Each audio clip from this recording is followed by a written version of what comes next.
All right, we're live. We had a little technical difficulties, so hopefully that everybody is still there with us. Today, we have an awesome episode. We're talking about how to get the best deal on a used car. That's what everybody wants. Oh my gosh. I am so excited. There's just so many things I want to talk about. I'm like jumping out of my seat here. So you ready to get this show started, buddy? Yes, sir. All right, let's do it. Have you ever felt like you were taken for a ride when buying, selling, or repairing your car? Well, not anymore. I'm Jay. And I'm Dave. And this is the podcast that tells you what to watch out for, whether you're buying, selling, or repairing your car. With 47 years of automotive experience, we are the Automotive Authorities. This podcast is sponsored by AutoAuthorities. We're real estate agents for cars. And Quality Auto STL. Trusted services with no surprises. Woo! We are back. I hope everybody can hear us clearly. Today we're talking about how to get the best deal on a used car. But real quick, I wanted to give a shout out to our producer, Techie Tony from Techie Tony Media. He makes all this beautiful stuff happen. And last time I said that, everything went dark on us. So, Dave, here's how I look at getting a used car. And when I say a good deal is not just a good price. Mm-hmm. It's like, hey, I want a good deal. Okay, well, we have this rust bucket that we found in the bottom of the river. It's a good deal. It's really cheap. It's not going to get you anywhere. But and that's one of the questions that I answer the question to people. They're like, yeah, I want a really low miles, really, really inexpensive. Usually they use the word cheap. Used car and with low miles and perfect condition. And it's like, oh yeah, let me call the used car factory. I'll have them make one for you. I tell them they're looking for a used car with a new car or new car with a used car budget. Yeah, totally.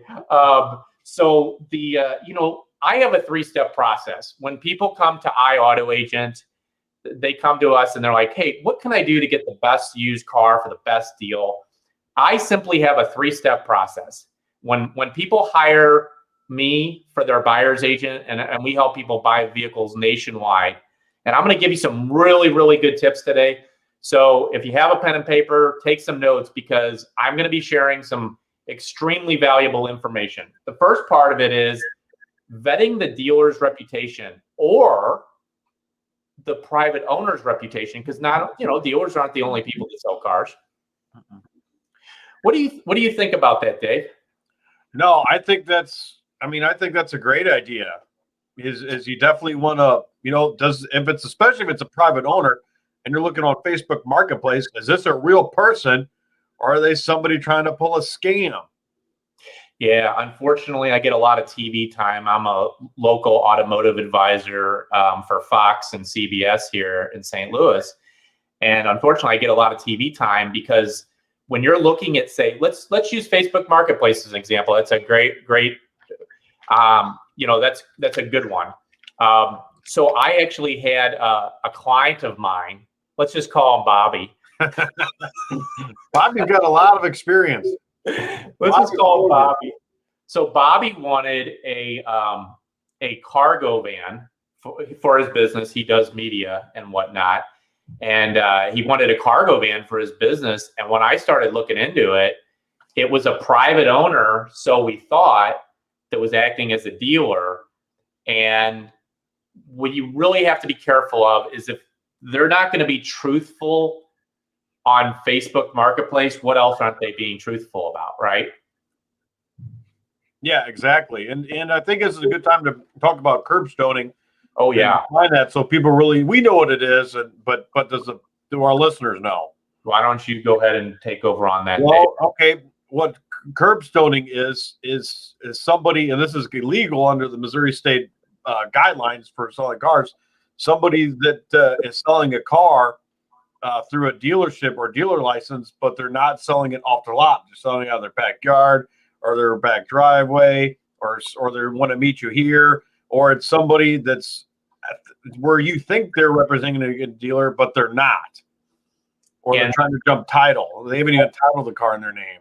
Well, let's define that, because I don't think that most people know what this means. Is when Dave says jump title, when you sell a car, you are supposed to sign as the seller, but the buyer needs to sign also, and you need to watch the buyer sign the title. Because if you're selling a car and the buyer doesn't sign the title, they can go resell that car without paying sales tax. And when the state of Missouri finds out that technically what they see is you are selling that car to the next person that they're selling the car to. So that's why it's called jumping title. And it's really important too, because Dave, I know you know this as well as I do. I mean, we get so many requests for cars, and most people don't know where to start. And I really think it has to do with the reputation. It's not bad to buy from a private owner, but when you're looking on Facebook Marketplace and you see they have 13 other cars for sale, you know what they're doing. Yeah. And it's really scary, because you wonder, what else are they not telling you? And that's where my first red flag goes up, because that first step is so crucial. And I'm going to get into a lot of things today. But what are your thoughts? I mean, Dave, I know you sell the lesser expensive cars. Yeah, pretty.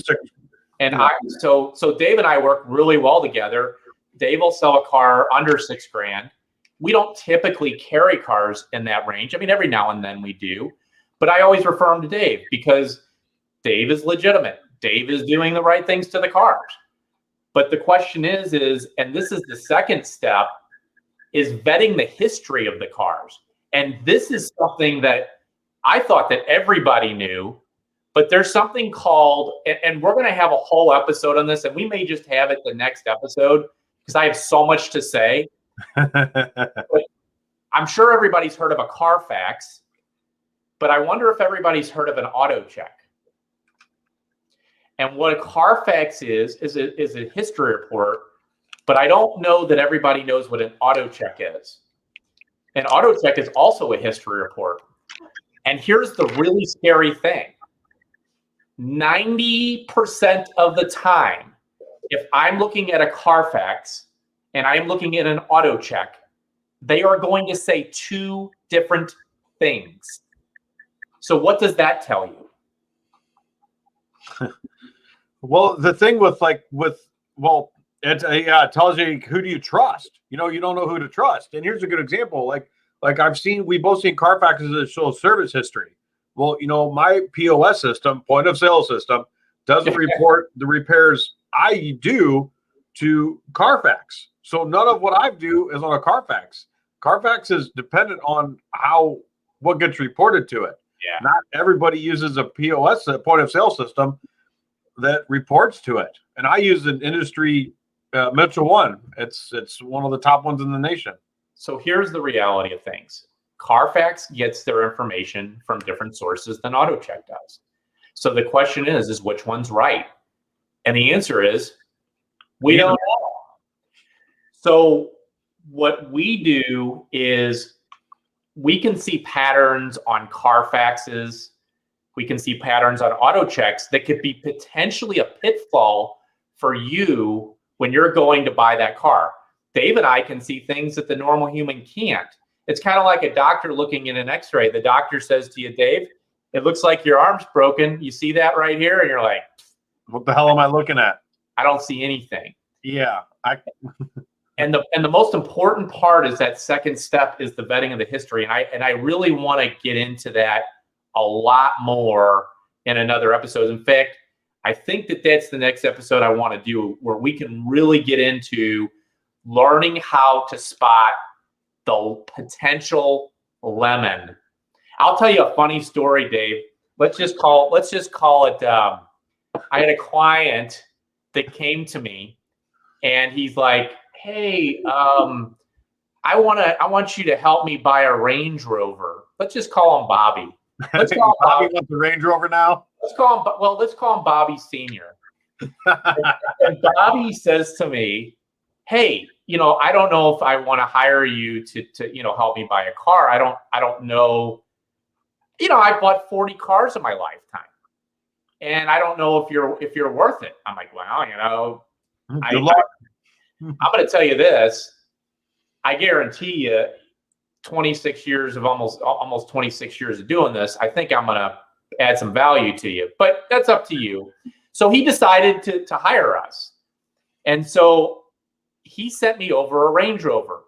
It was a 40,000 mile 2014 Range Rover, certified. Oh, no, I'm sorry. Cancel that. Up to certified standards in Florida. He sent that to me. And I could tell within, I should actually also tell you, this was at an authorized Land Rover dealership. Wow. And this guy saw the exact same thing that I saw. He saw the Carfax, but I saw something that was going to save him $40,000. You know what that was? No. It was called a lemon law buyback. Ooh. Yeah. And if you look at the wording on the ad, it said up to certification standards. It didn't say it was Land Rover certified. It said standards. Once again, rewinding to our last episode, was it, Dave? Yeah. That we talked about certified and how I feel about all that. Yeah, we sure. But I told him this. I saw within seconds. I called him up and I said, "Bobby, guess what? I just saved you $40,000. He goes, "What?" He goes, "Yeah, yeah." I said, "This is a lemon law buyback. That's about to get a manufacturer to buy back a vehicle is like as close to winning the lottery." I've only seen it a couple times in my lifetime.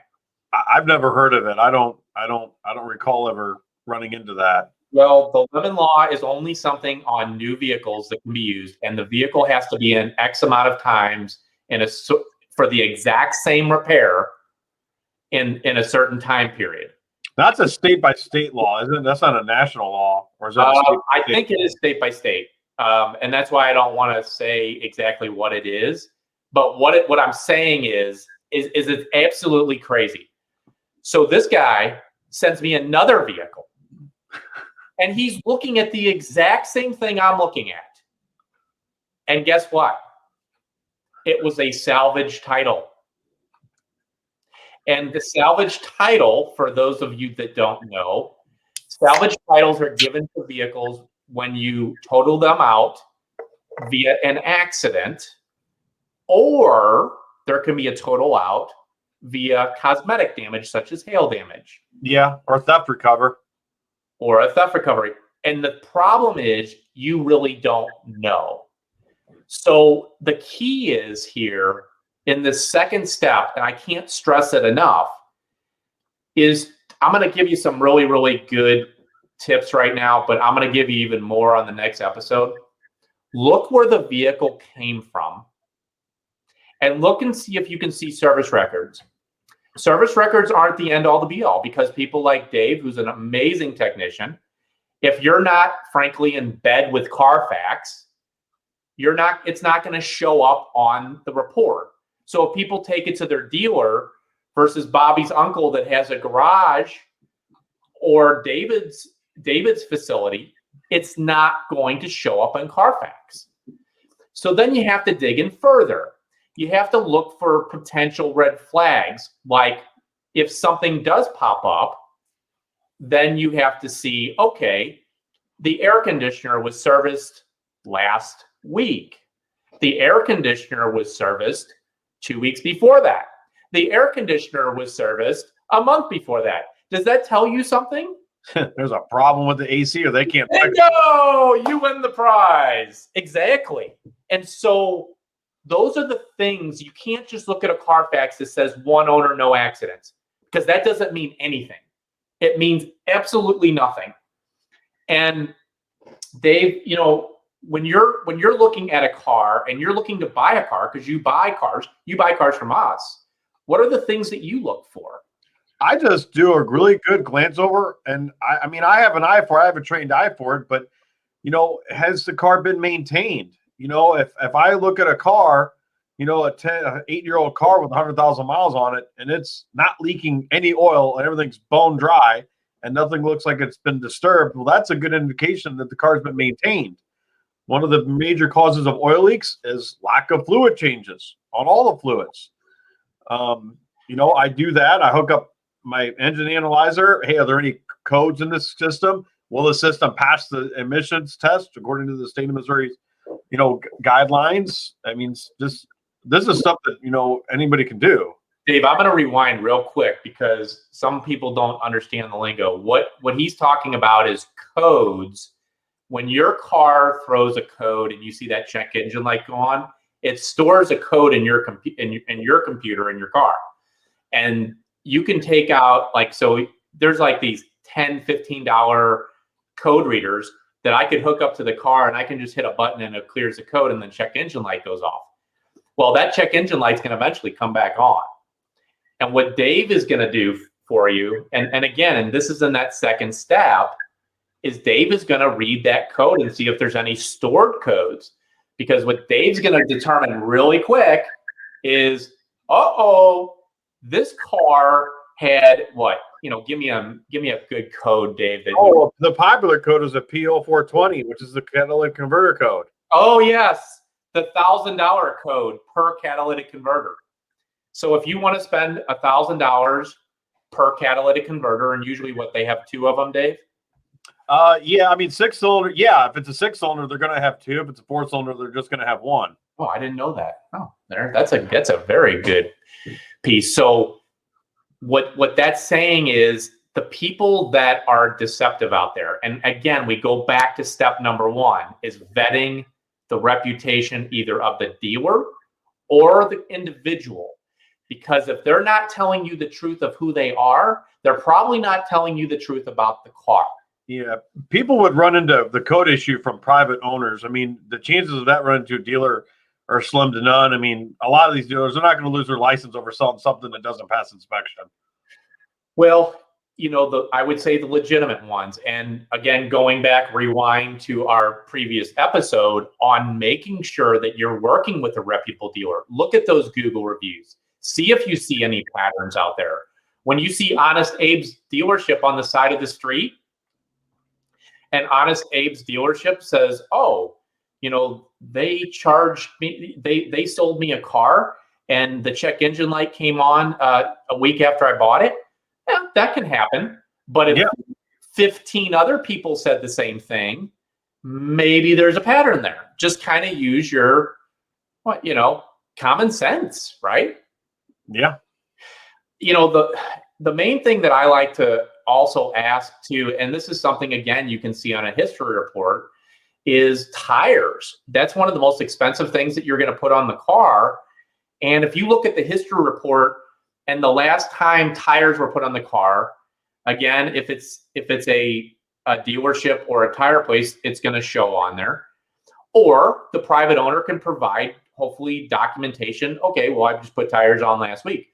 But if they put tires on 4 years ago, we might need to put tires on that car. And now that really good deal, that's why I don't talk about price being such a good deal.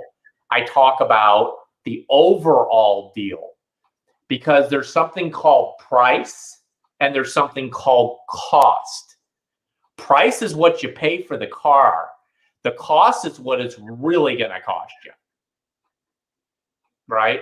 And that's why dealers, the legitimate ones, if they need tires, they're going to put tires on the car, right? They're going to put wiper blades on the car, things like that. And that's just something sometimes you're not going to get from a private owner.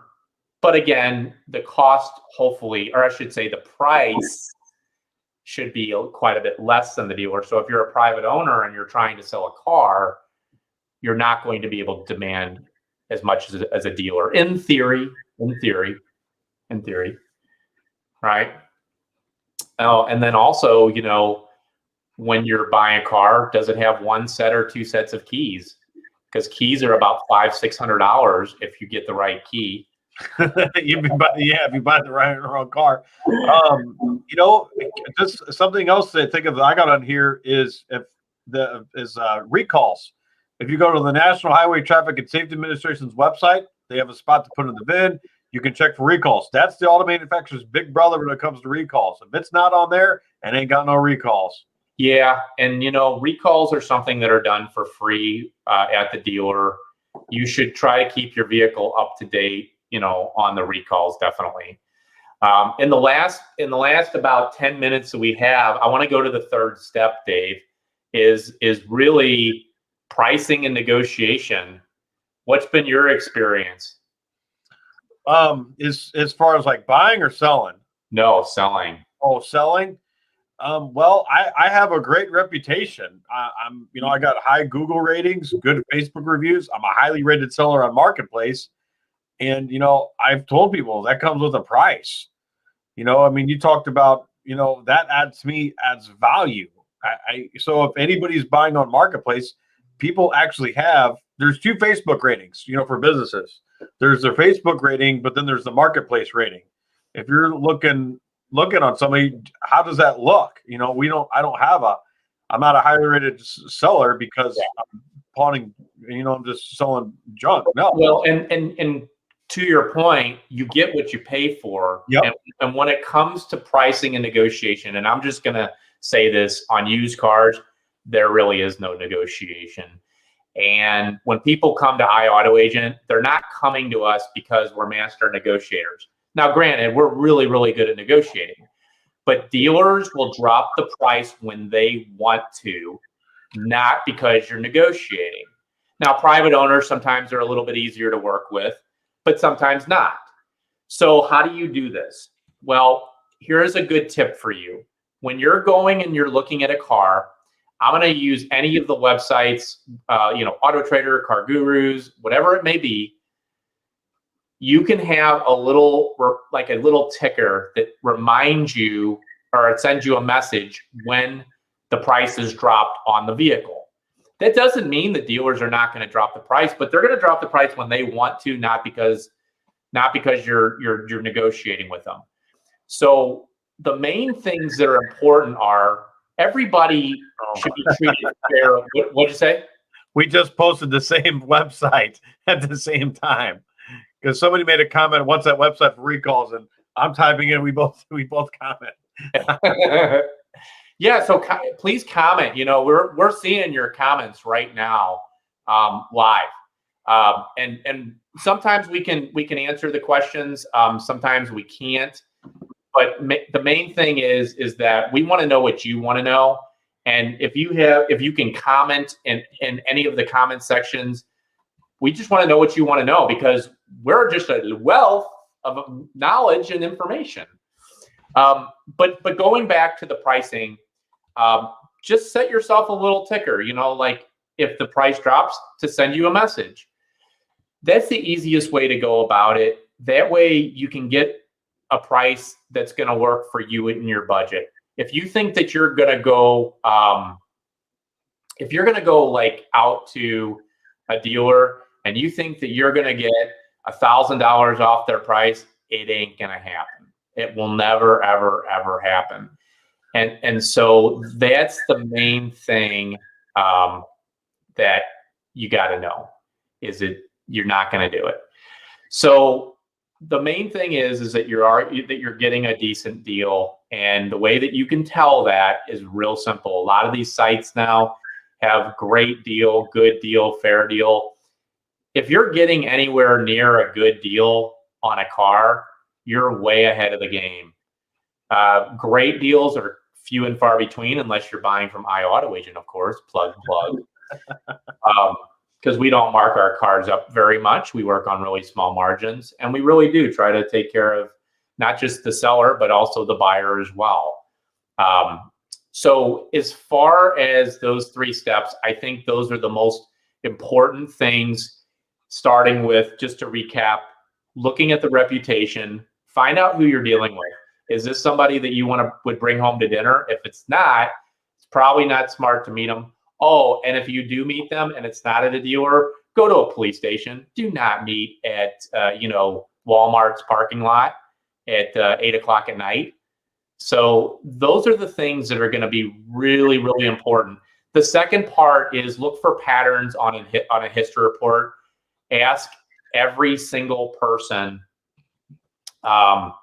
for the history report when you're going out there. You want to also, when it comes to pricing, just make sure that you're getting a fair deal. And profit's not a bad word in my book, but unfair is. And it's always unfair when you're going in and doing this yourself. On a car, you're way ahead of the game.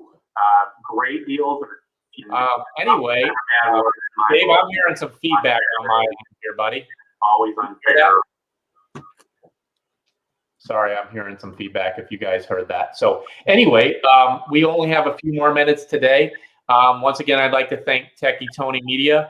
Please like, comment, and subscribe to all of our podcasts. It's raw, it's uncut, it's our opinions, but you're going to hear it how it is.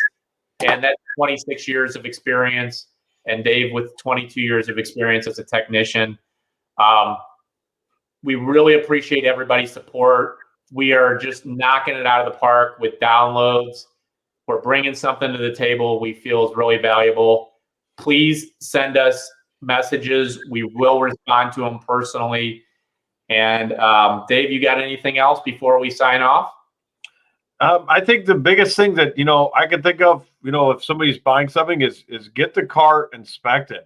If you're buying them from a private owner, take the car to a shop, have them look it over. Because I've had customers, they bought something out of somebody's driveway, and that person they bought it from could have been as honest as whoever, but they don't know cars, and they bring it over to me, and I'm handing them here it needs about $1,500 worth of work, and they just bought it, and that's because the person they bought it from didn't know that it needed this stuff. Yeah, and we have talked about that in the episodes before. If you haven't heard any of our previous episodes, definitely listen to them, because we talk about pre-purchase inspections. The pre-purchase inspection will give you a peace of mind to let you know that you're making an educated decision. It's one other person's opinion that is not yours, that is not the dealer's. It is somebody that is impartial. It's just like if you're buying a house, you're not going to have, if you're the buyer, you're not going to have the seller's inspector inspect the house. You're going to have the inspector that you find, and that inspector is supposed to give an impartial opinion on what the house looks like. Yeah, I mean, pre-purchase inspection is an absolute must, and especially when you're buying from out of state. We do a lot of those deals in our buyer's agent program, and it can get pretty scary because what you see in pictures is not what you necessarily are going to see when you actually look at the car in person. But I definitely want to talk about history reports and Carfaxes. I've got so much stuff to share, Dave. Like, it's insane. I want to say it now. We did this last time. I want to say it now, but I can't. No.